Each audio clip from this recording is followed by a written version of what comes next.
রোজ রোজ dinner বা ব্রেকফাস্টে রুটি খেতে কার ভালো লাগে বলুন? সেই জন্য আজকে আমি বানিয়ে নেব ভিন্ন স্বাদের একটা রেসিপি। নমস্কার, আপনারা এখন দেখছেন রান্না ভালোবাসি। রান্না ভালোবাসি আরও একটা নতুন রেসিপি নিয়ে সবাইকে স্বাগত জানাই।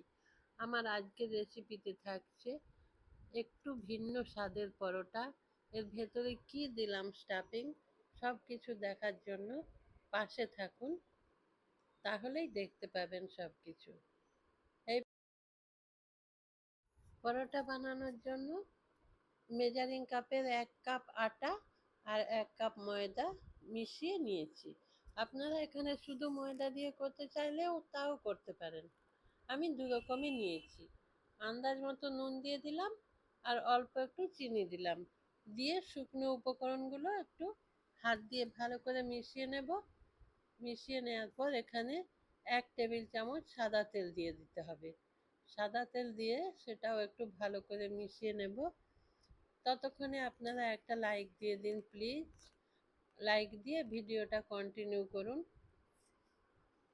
তারপর তেল মেখে নেওয়ার পর খুব অল্প অল্প করে জল দিয়ে একটা ডো বানিয়ে নেব। একসাথে বেশি জল দিতে যাবেন না, তাহলে পাতলা হয়ে যাবে।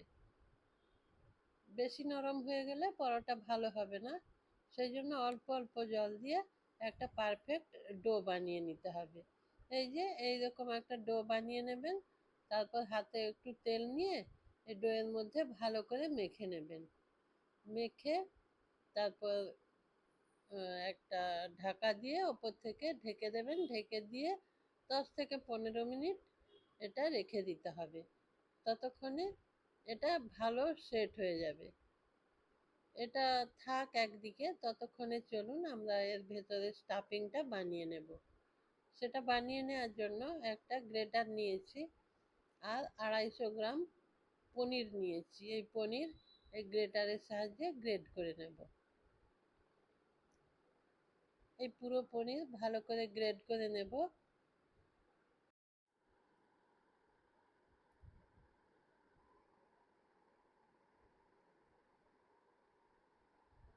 পুরোটা গ্রেট করে নিয়েছি। এই যে দেখুন, এরকম ঝিরি ঝিরি করে সরু সরু করে এইভাবে গ্রেট করে নিতে হবে। গ্রেট করে নিয়েছি। এখন এর মধ্যে আমি পরিমাণ মতো নুন, অল্প একটু চিনি দিয়ে দেব। তারপর একটু ভাজা মশলা ব্যবহার করব। ভাজা মশলার মধ্যে জিরে, ধনে আর শুকনো লঙ্কা আর মৌরি ভেজে গুঁড়োনো আছে, ওটা 1 চামচ দিয়ে দেব। আর কাঁচা লঙ্কা কুচোনো ব্যবহার করব। এই যে কাঁচা লঙ্কা কুচোনো দিলাম, এটা আপনারা স্কিপ করে দিতে পারেন যদি বাড়িতে বাচ্চা থাকে। আর এই যে ভাজা মশলা দিয়েছি, এখন গোলমরিচ গুঁড়ো দিয়ে দিলাম আর ধনে পাতা দিলাম। আর বিশেষ কিছু ব্যবহার করব না। এখন ওটা খুব ভালো করে মেখে নিতে হবে। হ্যাঁ, যেটা বলছিলাম আবারও বলছি, ঝালের ব্যাপারটা আপনারা বুঝে দেবেন। বাড়িতে বাচ্চা থাকলে কাঁচা লঙ্কা স্কিপ করতে পারেন। মেখে নিয়েছি।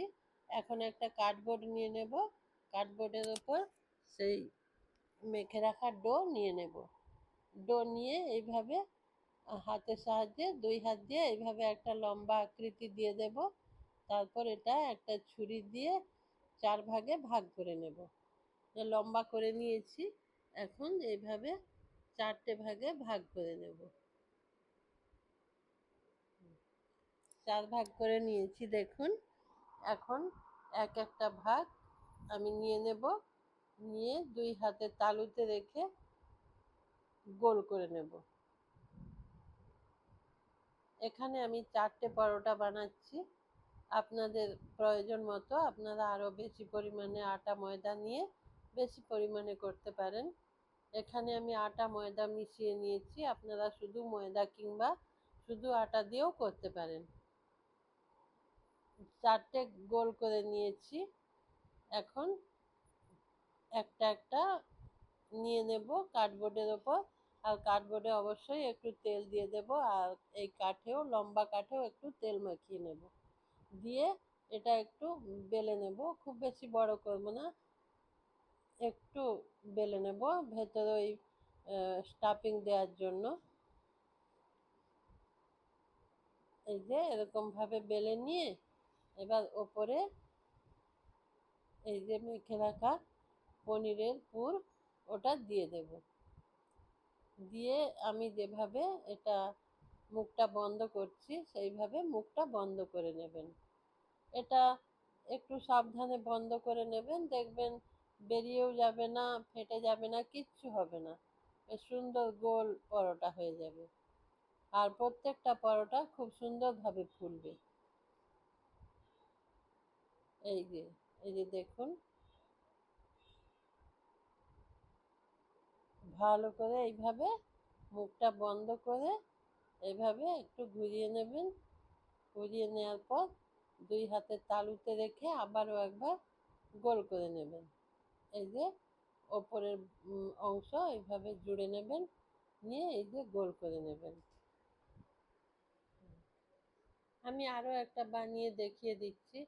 আপনারা ততক্ষণে প্লিজ আমার চ্যানেলটা সাবস্ক্রাইব করে আমার পাশে থাকুন। ডান দিকে থাকা বেল আইকনটা প্রেস করে দেবেন, তাতে আমার রান্নার সমস্ত নোটিফিকেশন আপনারা পেয়ে যাবেন। আর যদি আমার রান্না ভালো লাগে অবশ্যই একটা কমেন্ট করে জানাবেন, আর আপনার বন্ধুদের সাথে শেয়ার করবেন, তাতে আপনার বন্ধুরাও আমার রান্নাটা দেখতে পারবে। এটা একটা খুব সুন্দর রেসিপি, হেলদি তো বটেই, আর খুব সুস্বাদু। ভেতরে পনির আছে, একদম প্রোটিনে ভরপুর একটা রেসিপি। আর এত সুন্দর মুখরোচক হয়, বাচ্চাদের বানিয়ে দেবেন, দেখবেন কত মজা করে খায়। এটা আপনি ওদের টিফিন বক্সেও দিতে পারেন, কিংবা অফিসে লাঞ্চ বক্সেও দিতে পারেন। সঙ্গে একটু রায়তা কিংবা সস কিংবা শুধু ওই টক দই দিয়ে এটা খুব সুন্দর খাওয়া যায়। এটা ডিনারেও খেয়ে নিতে পারেন। আবারও একটু তেল মেখে নিয়ে এই যে দেখুন, এইভাবে প্রথমে হাত দিয়ে একটু চেপে চেপে এটা বড় করে নেব। এই যে এইভাবে একটু বড় করে নিলাম, তারপর একটু আস্তে সাবধানে এটা বেলে নিতে হবে। এই যে এইভাবে। আর এটা খুব বেশি পাতলা করব না, এই পরোটা একটু বেশ মোটা হবে। এইভাবে একটু হালকা হাতে বেলে নেব।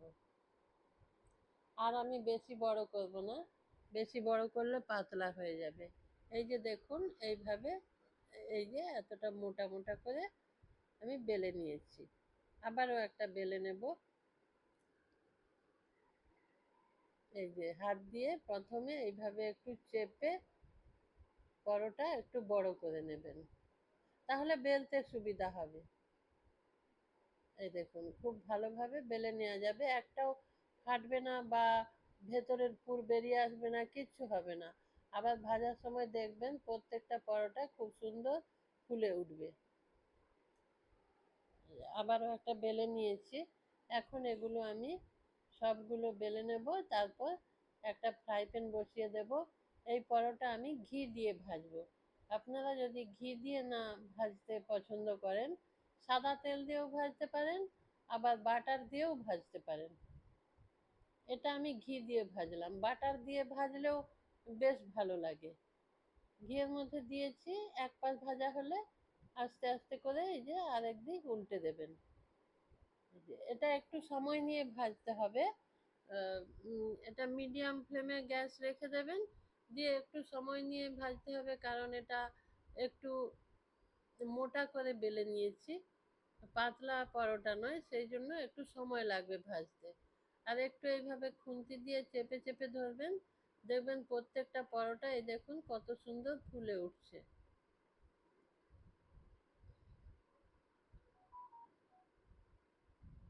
এই যে দেখুন, এইভাবে একটু চেপে ধরবেন, ফুলে গেল, পরোটা ফুলে উঠেছে, হয়ে গেল। এবার নামিয়ে নেব। এইভাবে একটা একটা করে সব পরোটাগুলো ভেজে নিতে হবে। আবারও একটু ঘি দিয়ে দিচ্ছি। ঘি যদি আপনারা চান আরও কম পরিমাণে দিয়ে শ্যালো ফ্রাই করতে পারেন। এখানে আমি একটু বেশি পরিমাণে ঘি দিয়েছি। এই যে এইভাবে খুন্তি দিয়ে চেপে চেপে ধরলেই পরোটা অবশ্যই ফুলে উঠবে। এই যে কত সুন্দর ফুলে উঠেছে।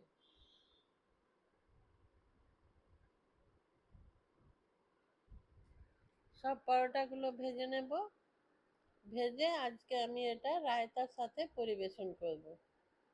আপনারা টমেটো সস কিংবা যে যেই সস খেতে পছন্দ করেন সেই সস দিয়েও খেতে পারেন, আর সাদা টক দই দিয়েও খেতে পারেন, আবার রায়তা বানিয়েও খেতে পারেন।